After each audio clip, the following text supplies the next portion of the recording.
Summertime is a great time for storytelling, whether it's a great beach read or ghost stories around the campfire. And summer is also the theme of the upcoming installment of Untold Stories at the Florida Theater. It's an event on July 11th. It brings an end to the series' third season. And here to tell us about it is artistic director and host Barbara Colaciello. Hey, Barb. Hey, Babs. Hi, Babs or Barbara. Good morning. Good morning. We're also joined by one of the featured storytellers, Thony Aiuppy. Thanks for being here, Thony. Thanks for having me. So, Babs, what is your favorite season? You've done winter, fall, winter, spring. Now we're summer. Well, it's hard to say. I mean, the winter was very strong storytelling, but of course it was darker, I think, than some of the other ones, just because it's winter. And this one is, I love this summer one because it's very varied what people are talking about. Really different experiences. I have one storyteller who he just said, I give people inspiration, like triggers to think about. And he just said, my story, my summer story has nothing to do with anything that you would think of. My summers, there's no barbecues, et cetera, et cetera. So his story is very interesting and deep. And so you pick themes. This year you kind of kept these themes loose. Do you think next season you're going to do more targeted, kind of prescribed themes? Honestly, I right now don't have a clue. I've been so crazy with these shows. The minute this one is over, I will spend 2 weeks just focused on it. I get ideas. I'm reading a book and I read a phrase and I'm like, that's it. I got all 4 themes. Do you like it keeping it loose though? Is it kind of easier for the storytellers, or is it easier to have a targeted one? Yeah, I like picking something that is broad in the sense that you're not going to get 2 similar stories, but also enough of an interesting trigger. You need like a sieve to go through. Like if you just say to somebody, do you have a good story?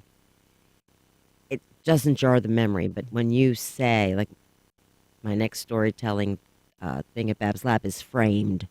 The theme is framed. Fun. Well, I expect all kinds of different stories, right? So it's hard finding 6 storytellers with varied storytellers.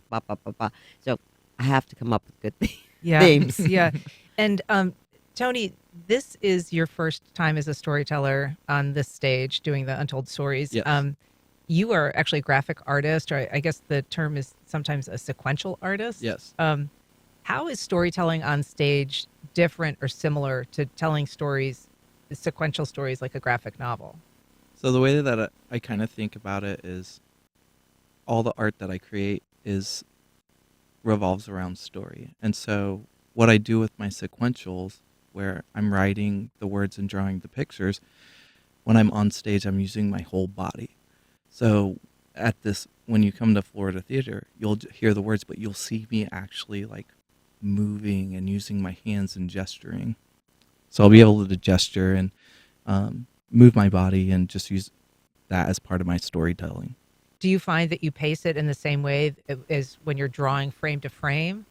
It's actually pretty similar. So some story structures have like 4 parts, but I really love kind of building up the suspense and like have this big moment or epiphany and then like what happens after that. And so when I'm doing the storytelling, whether it's in comics or like telling a story in front of an audience, that's what I'm thinking about. How can I get you hooked? How can I reel you in and take you on a journey? How are you preparing right now for the show on the 11th? A lot of writing, a lot of voice recording, and a lot of editing. So I'm killing a lot of my darlings just to make everything so concise. You mean you're taking out some of the parts that you're sort of committed to? Some things I would have liked to put in. This morning, he was like, okay, to get it down, I have to take out this part. And I'm like, oh, because maybe. Is there a real strict time limit? Yeah, I'm trying to I'm stricter with this group because what's been happening, 10 to 12 minutes is perfect. But if I say 12, it's 14, 15. Yep. Yes. And because we have the podcast, With WJCT. with WJCT. Right. I know David Luckin doesn't like if I have a 16, 17-minute Right. story. So I have- He is a hard man to yeah, work for. you know. I'm just kidding. Like, so for me, it started 27, then I went to 24 to 17. So now I'm Oh, like, wow. I think I got 12 minutes to hook you in. That's fantastic. I mean, for people who aren't familiar with this, Babs, the idea is it's ordinary people telling stories, real, true life stories. They're doing it without a script. They're doing it without a lectern. They're just on the stage, Yes. naked in front of the. I mean, not literally Yes. naked, but they're Yes. telling these. But kind they of will tell often- you they're naked. often very revealing stories. Yes. Yes. I had a discussion the other day with someone who came to one of the storytellers and story events, and she said that, she didn't know if she was going to go back because she didn't find it entertaining. And I said, well, it depends on what you feel is entertaining. These evenings, the response, inspirational. Oh. Life is messy, and you're going to hear a lot of, it's funny, it's messy, it's ironic, it's deep, and that's what we're bringing you, life and resilience. Well, Barbara Colaciello, Thony Aiuppy, thank you so much for being here and have a great show. Break a leg. Thank you. Thanks.